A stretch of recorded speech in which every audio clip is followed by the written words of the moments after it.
কবর প্রতিদিন ডাক দিয়ে বলে আনা বাইতুদ দুধ।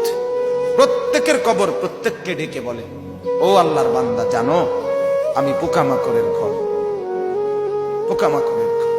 তুমি তো সেই বান্দা যে একটা মশা কানের পাশ দিয়ে উড়ে গেলে তোমার ঘুম বন্ধ হয়ে যায়, চোখ মিলে যায়। একটা মশার গুনগুন আওয়াজ সহ্য করতে পারো না। একবার কয়েল, একবার অ্যারোসোল, একবার মশারি, এরপরেও তুমি চাও যে একটা মশাও যেন আমার কানের কাছে গুনগুন না করে। তো 5 ঘন্টার ঘুমের জন্য, 6 ঘন্টার ঘুমের জন্য বান্দা এই যত্ন নিলা, অনন্তকাল কিংবা বছরের পর বছর কবরের যে ঘুম দিবা, পড়ে থাকবা সেই ঘরে, পোকা মাকড়ের ঘর, সেই ঘরে তুমি ঘুমাইবা কেমনে, থাকবা কি? আমার বাপ, আমি থাকবো কিভাবে? আমি থাকবো কিভাবে বলে?